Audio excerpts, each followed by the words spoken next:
Thank you for being here. I really appreciate it. My name is Betsy Whitmore. I'm with the communications team tonight for the presentation. I have no background in civil engineering, but these folks do.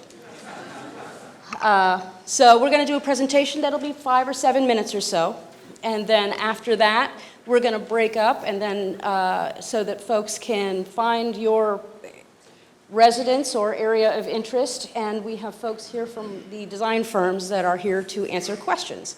So we won't be taking questions from a crowd because we want to make sure that we get to the individual questions from the maps that you see. So, you're all set? I think we're ready to go. All right. Gretchen Zortman from the City of Indianapolis. Yeah. All right. Thanks again for coming out today. We appreciate it. So everybody excited about the Nickel Plate Trail? Woo! We are excited as well. So as Betsy said, we're going to do kind of a brief overview presentation, and then this is going to be an open house kind of style public meeting. So we will be set up at different stations throughout the room, and you can come and kind of direct specific questions. We also have question pamphlets, and so you have a question about another project or anything else we're doing, you can fill that out and turn it in at the front table. If you go ahead and kick the next slide. What's that? Yeah, I'll do this. So as Betsy said, I am the DPW Greenways and Trails Program Manager for the City of Indianapolis Department of Public Works.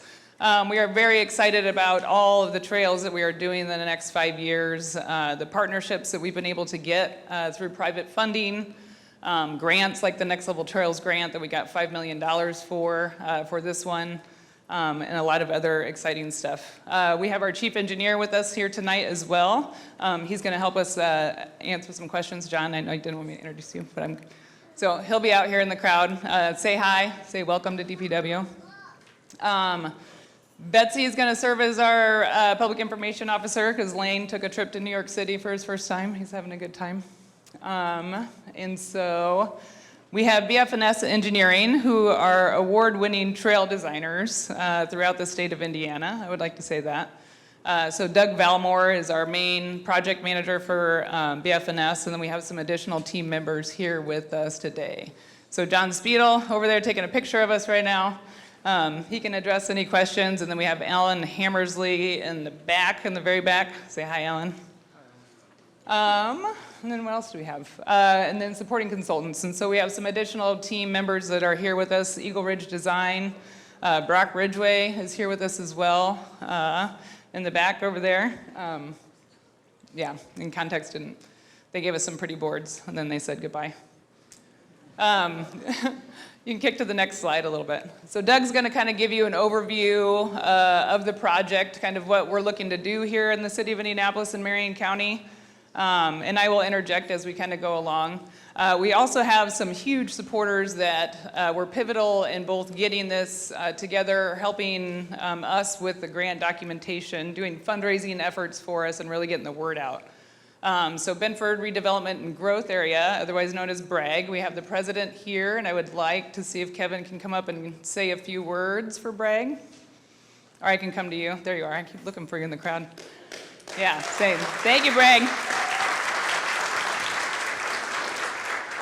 I will be very brief because you guys aren't here to hear me talk. So I just want to reiterate what Gretchen was saying. We had a lot of partners throughout this process as we went through the Next Level Trails grant funding, which was great. We got a lot of donations from businesses and organizations as part of that effort, almost a little over $250,000 in donations and in-kind services. So there seems to be a lot of good community support for this project, and we're looking forward to it. So thank you all for coming tonight, and look forward to the presentation. And thank you, Bragg. You guys have been amazing. If you don't know, Bragg has been tasked somewhat with leading up the Castleton Revitalization Plan as a part of kind of a big network. That is an amazing plan. If you just Google it, you can find additional information and how to support those efforts. We also have our city county councilor from this district, Councilor Dan Boots here, and I would like to have you up to say a few words if you'd like.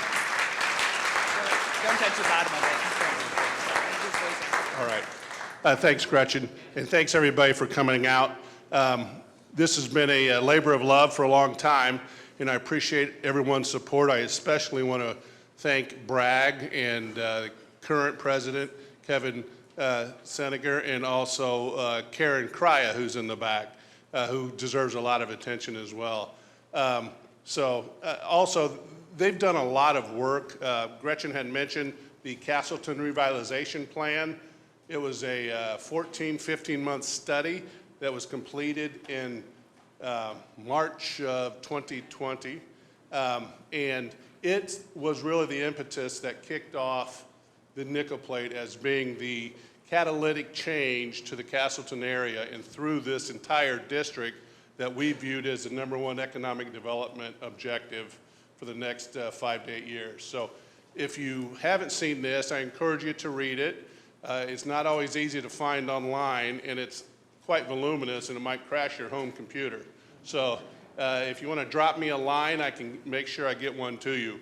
Also, quickly, Bragg had hired a consultant, IFF, to do some additional commercialization studies in the area, and they've developed some pieces. They're part of my newsletter that went out in the last fall newsletter.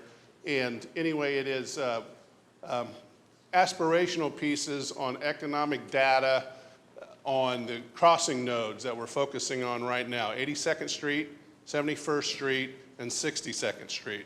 So if you're looking for additional material on the potential commercial development that we're going to pursue for what we call activating the trail, activate the edges, this is going to put in drainage in 10-foot wide path of asphalt. It's going to be up to us to turn it into a beautiful commercial success. So, and I also want to thank, she's thanking everybody else, but right here is the woman behind the curtain that really has done a lot. So Gretchen deserves another round of applause for a great job that she's done. So make sure, please sign up for lists. This is a great turnout, and I appreciate it, but the more you sign up and the more you can stay up to date, because there's going to be a lot happening in the next 18, 24 months, and I want everyone to stay as much in touch as possible. Thank you. Thank you, Councilor Boots. I also want to thank Epworth Church for hosting us. We greatly appreciate the fresh fair trade coffee that's in the lobby, if anybody wants to help themselves to that as well. And so I'm going to hand it off to Doug, our amazing designer and team lead. Thanks, Doug. Thank you, Gretchen. Everybody can hear me? Okay, my name's Doug Valmore. I'm the lead designer for the project. We've got a lot of team members. Gretchen touched on a few. We have 6 consultants helping on this project. BFNS is the lead, so I get stuck being up here. So I'm going to just touch, we don't have a lot of time up here before I want to send you off to the aerial plots, but I'll just give a high-level overview of what the project's about and where it's going to be. So starting on the south end, I know you can't see this map, but if you come up, you'll be able to see it. If you can imagine where the Monon crosses 38th Street with the new bridge, then the Monon goes along the west side of the fairgrounds. Once it gets past the fairgrounds, that's going to be 42nd Street. That's going to be where we start. Nickel Plate Trail will tie in on the north side of 42nd Street at the Monon. It'll then head east along 42nd until we get to Evanston, and at Evanston is where we pick up the actual rail corridor. Unfortunately, at this point we can't extend further south, so we're going to take it to the Monon on 42nd and start there. So heading on, about 90% of the trail, fortunately, is on the rail corridor. It'll be a 10 to 12 foot where we can fit it, 10 foot where we can't, asphalt path with 2-foot stone shoulders. And again, that's about the same width of the rail bed now, so it's going to be a perfect fit. Heading north, we do have some challenges. We had to get off the corridor in a few spots, and I'll just touch on those now. Once you get to Keystone, we're going to not be able to cross Keystone where the rail corridor crosses now. That's going to get ripped out. We'll have to cross at 62nd at the signal, or 46, cross at 46 at the signal, and then head up the east side, likely, of Keystone. And again, this is 30% plans. This is conceptual, what we think we're going to do to get around these tough spots. We're going to call this a temporary reroute. We're going for money. The city is going for money for a bridge over Keystone. It needs to be there, this temporary reroute. Yeah, so my understanding is you're going to be asking for federal funds. So we were able to secure through the Indiana Economic Impact District, I should know that. We have funds for the design of the Keystone Avenue Bridge at Nickel Plate, and then we will be going after MPO, or federal highway funds for the actual construction dollars for that, and that is typically an 80-20 match. So, sorry, thanks. Thank you. So that's going to be a little bit out. We want to build this trail sooner, so we're going to have a temporary diversion. It's going to be at a signal. It'll be a safe crossing. It's just going to take a lot longer to get through that than a bridge would for a trail user. Once we go north on Keystone, we'll hit the corridor again, head up north on the corridor. We get to stay on the corridor all the way to Allisonville. On Allisonville, can't cross Allisonville where it is now. That'll get ripped out. We're going to go along the west side of Allisonville and then cross at the 60-second signal. That 60-second signal. And then getting across to the signal, that's going to be a permanent situation. That signal works pretty well. We can give a lot of green to the trail users. We feel like they can get through there in the long term pretty easily. Then we hit back to the railroad corridor. Now, while I'm on 62nd, we're also going to do a spur trail to connect to Eastwood Middle School. So off of 62nd, you head north, and it's clear sailing on the corridor until we get to a tough place called Castleton. It's a challenge. Let's just be honest. There's no way it's easily going to get across 82nd, and the plan is to put a bridge there when money becomes available. Okay, so money's not available yet. We still want to get the trail through there, so we're going to take them over to Bash, which is a few hundred foot to the east, cross them at that signal. It's going to be tough. It's going to take a while to get across that signal. Cars aren't going to like it, but they're just going to have to wait. We're going to give the PEDs green and get them across. Then we'll go on Bash and immediately cut back to the railroad corridor. Now you're back on the railroad corridor, and you got clear sailing all the way to 96th. 96th Street, Fishers is taking the lead on the bridge over to 96th Street. They have money for that, and it's under design now. That'll be built roughly the same time the trail's built, providing a connection all the way to 146th. Yeah. Okay, so let's talk about some of the crossing treatments I didn't really discuss. So we do have to cross streets. All right, they're not Keystone, not Allisonville, but some of the other streets we're going to get them across. We've got a lot of preventative measures. I think this is a high focus point of the city is to make sure that these crossings are as visible and protected as possible. So we got boards that show that, but you'll see flashers, activated flashers, meaning they're not going to flash all the time. They'll start flashing when you push a button. In a couple intersections, we'll do hawks. Kessler, for example, I believe 56th. I think 56 is the other hawk.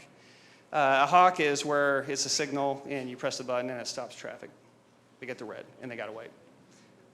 Otherwise, they'll get flashers. In addition to the warning signage, flashers, we'll do tabletop crossings, which is a short ramp. We're not talking a speed bump, but maybe a 4-inch tall ramp, raised across the crosswalk and then back down, highly marked.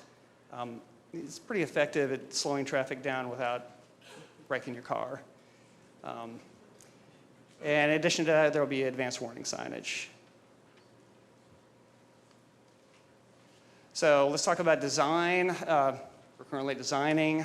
We're about 30%, but we want to rush this through with input, get it designed by the end of the year, get this thing out to bid in February of next year, 2023. Yeah. Yeah. So this is it's a 9.5 mile project. It's going to take 2 years to build. So contractors will be working. We don't know where they're going to start. They can start pretty much wherever they want, but they'll be working through all of next year and through 2024. Now, one item I didn't mention is the section of trail underneath the interchange of 69 and 465. As you're probably aware, that's under construction right now, and it will be under construction until 2025. Section from New Road to probably about 78th Street. Yeah, my voice projects well. It's part of the NDOT Clear Path project. They're replacing, that's a phase 2 of that Clear Path project, and they will be replacing the superstructures, excuse me, and the bridges over the top there. And so that section of trail will not be completed until 2025 due to the hazardous conditions it would present while they're rebuilding the highway up there. So yeah, I can take it from here if you want. Yeah, so we're proposing a 1.5 to 2 year construction timeline for that. We're currently at about 30% plans. And so what you guys see up on the panels and what we call roll plots around the room, these are 30% design. And so what we really want to hear from you tonight are your areas of concern, areas where you think we can connect to communities. I think this is something where we've missed on past Greenways and Trails projects, and we want to be able to provide as much neighborhood connectivity, and that is really just kind of directly to the trail itself. We are looking to further advance some additional spurs in the future, hopefully partnering with some of our community members and stakeholders in kind of our INIP project, and so it's a neighborhood infrastructure program to be able to kind of fund some additional improvements along there. Go ahead. No, you can't talk anymore, Councilor Boots? No. Yeah. Do you want to talk now? Whatever. Sorry. Put a mic in front of me and I'll have to grab it and talk. Just briefly, I wanted to also mention our state representative who has fought tooth and nail at the state level. This was all local and county, but had we not had the funding at DNR with Representative Carrie Hamilton and State Senator Fatty Cadora, they're the ones that fought for the extra $35 million that went into the DNR Next Level program, and that's what we think really helped us, facilitated it on the county level, because then the state could back that up, and then the Eli Lilly money came in as well. So I want to make sure people are aware that Fatty Cadora and Carrie Hamilton did a good job. Good point. Yeah. Oh yeah, we can always talk money. Representative Hamilton and Fatty have been absolutely amazing at the state level, and they've also formed the Greenways and Trails Caucus within the state legislative, and so we're hoping that that continues a line item within our state budget because the success of the Next Level Trails program, I think, has been phenomenal across the state of Indiana, both from rural to urban environments like ourselves. And their goal is actually to provide a trail within 5 miles of every resident within the state. And so we hope that funding continues, and we were very excited about that. Total, right now, we're at over about $15 million for this project. And so construction itself is near $13 million to do this. And as we said earlier, this is kind of our bare bones. We will get the backbone in, and then we look to the communities to kind of help us activate and help us make it a community place where people want to go. It provides kind of a destination and a place to be. I think that was it. Do you want to kick it the last slide for us? Next slide. Is there one more? There you go. Thank you for coming. So we do have a website that if you have any other questions, you can go to dpwengineering@indy.gov. Those questions will either get directed to me or somebody on our team that we can help answer. And this is kind of for all things DPW related as well, if you have any questions. We do have t-shirts in the back now. So if you want your official Nickel Plate Trail t-shirt, our lovely partners at Movable Feast, yay to the kid in the back, thank you, whoever you are. The Movable Feast that's on 65th and Binford, between the trail and Binford, kind of next to Beer Brewery. They, as a fundraising and kind of marketing strategy when we were in the grant writing process, teamed with Community Hospital Network to make these trails for us. So in the back you can see the full regional connectivity between Hamilton, the city of Fishers, the city of Noblesville, and Indianapolis. In the end, once this is complete and the Clear Path project is done, we'll be over a 42-mile loop within central Indiana that is protected trails and greenways. So we are very excited about that. We're going to go ahead and split up. We thank, again, everybody for being here, for Epworth for hosting us. Councilor Boots, anything else? Okay, thank you, sir. And that's all we have. Thank you.